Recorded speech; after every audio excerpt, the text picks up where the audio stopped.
તીર્થધામ ચાણોદ ખાતે સોમવતી અમાસે નર્મદા સ્નાન શ્રદ્ધાળુનો ઘોડાપૂર। ચાણોદના માર્ગો પર ટ્રાફિક જામના દ્રશ્ય।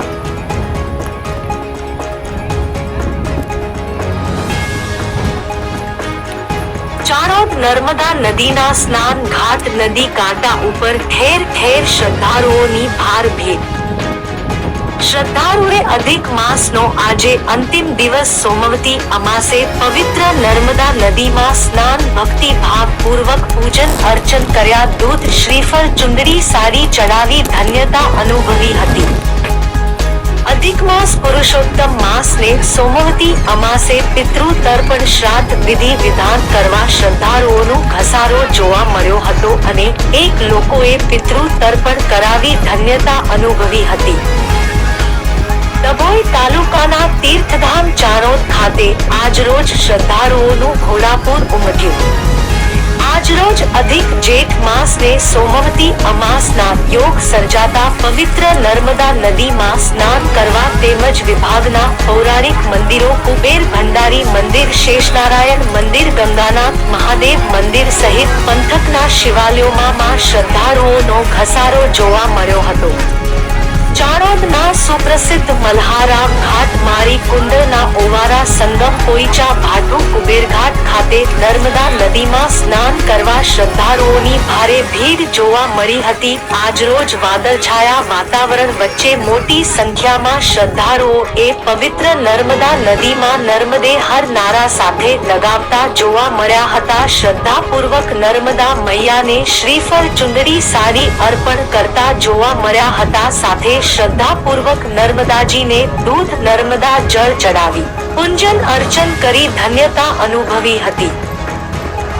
આજરોજ સોમવતી અમાસ હોવાથી નિયમિત અમાસ ભરવા આવતા શ્રદ્ધાળુઓ સાથે અધિક માસ પુરુષોત્તમ માસ જેઠ માસનો અંતિમ દિવસ સોમવતી અમાસના સંયોગના બેવડા લાભ લેવા શ્રદ્ધાળુઓનું ભારે ઘસારો રહેતા કુબેર ભંડારી ખાતે દર્શનાર્થીઓની ભારે ભીડ જોવા મળી હતી। કરનારીથી ચાણોદ થઈ ભીમપુરા, નંદેરિયા, દરિયાપુરા, રંગસેતુ પુલ થયેલ મધ્યપ્રદેશથી મહારાષ્ટ્ર મોટી સંખ્યામાં શ્રદ્ધાળુ દર્શન માટે આવતા હોય, જેથી ચાણોદ બસ સ્ટેન્ડ ખાતે ચાર રસ્તા પાસે ચક્કાજામના દ્રશ્ય અવારનવાર સર્જાતા જોવા મળ્યા હતા। ટ્રાફિક પોલીસ બંદોબસ્ત ભારે જેમજ ઉઠાવી હતી।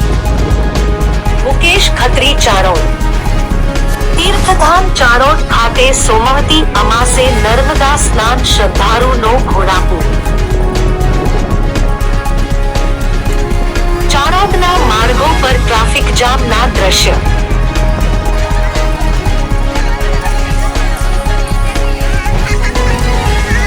ચાણોદ નર્મદા નદીના સ્નાન ઘાટ નદી કાંઠા ઉપર ઠેર ઠેર શ્રદ્ધાળુઓની ભાર ભીડ।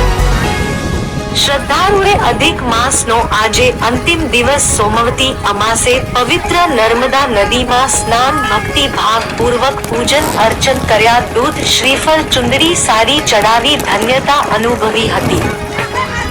અધિક માસ પુરુષોત્તમ માસને સોમવતી અમાસે પિતૃ તર્પણ શ્રાદ્ધ વિધિ વિધાન કરવા શ્રદ્ધાળુઓનો ઘસારો જોવા મળ્યો હતો અને એક લોકોએ પિતૃ તર્પણ કરાવી ધન્યતા અનુભવી હતી। ડભોઈ તાલુકાના તીર્થધામ ચાણોદ ખાતે આજરોજ શ્રદ્ધાળુઓનું ઘોડાપૂર ઉમટ્યું। આજરોજ અધિક જેઠ માસને સોમવતી અમાસના યોગ સર્જાતા પવિત્ર નર્મદા નદીમાં સ્નાન કરવા તેમજ વિભાગના પૌરાણિક મંદિરો કુબેર ભંડારી મંદિર, શેષનારાયણ મંદિર, ગંગાનાથ મહાદેવ મંદિર સહિત પંથકના શિવાલયોમાં શ્રદ્ધાળુઓનો ઘસારો જોવા મળ્યો હતો। ચાણોદના સુપ્રસિદ્ધ મલ્હારામ ઘાટ, મારી કુંડના ઓવારા, સંગમ, પોઈચા, ભાટુ, કુબેરઘાટ ખાતે નર્મદા નદીમાં સ્નાન કરવા શ્રદ્ધાળુઓની ભારે ભીડ જોવા મળી હતી। આજરોજ વાદળછાયા વાતાવરણ વચ્ચે મોટી સંખ્યામાં શ્રદ્ધાળુઓ પવિત્ર નર્મદા નદીમાં નર્મદે હર નારા સાથે લગાવતા જોવા મળ્યા હતા। શ્રદ્ધાપૂર્વક નર્મદા મૈયાને શ્રીફળ ચુંદડી સાડી અર્પણ કરતા જોવા મળ્યા હતા। સાથે શ્રદ્ધાપૂર્વક નર્મદાજીને દૂધ નર્મદા જળ ચડાવી પૂજન અર્ચન કરી ધન્યતા અનુભવી હતી। આજરોજ સોમવતી અમાસ હોવાથી નિયમિત અમાસ ભરવા આવતા શ્રદ્ધાળુઓ સાથે અધિક માસ પુરુષોત્તમ માસ જેઠ માસનો અંતિમ દિવસ સોમવતી અમાસના સંયોગના બેવડા લાભ લેવા શ્રદ્ધાળુઓનું ભારે ઘસારો રહેતા કુબેર ભંડારી ખાતે દર્શનાર્થીઓની ભારે ભીડ જોવા મળી હતી. કરનારીથી ચાણોદ થઈ ભીમપુરા નંદેરિયા દરિયાપુરા રંગસેતુ પુલ થયેલ મધ્યપ્રદેશથી મહારાષ્ટ્ર મોટી સંખ્યામાં શ્રદ્ધાળુ દર્શન માટે આવતા હોય જેથી ચાણોદ બસ સ્ટેન્ડ ખાતે ચાર રસ્તા પાસે ચક્કાજામના દ્રશ્ય અવારનવાર સર્જાતા જોવા મળ્યા હતા. ટ્રાફિક પોલીસ બંદોબસ્ત ભારે જેમ જ ઉઠાવી હતી.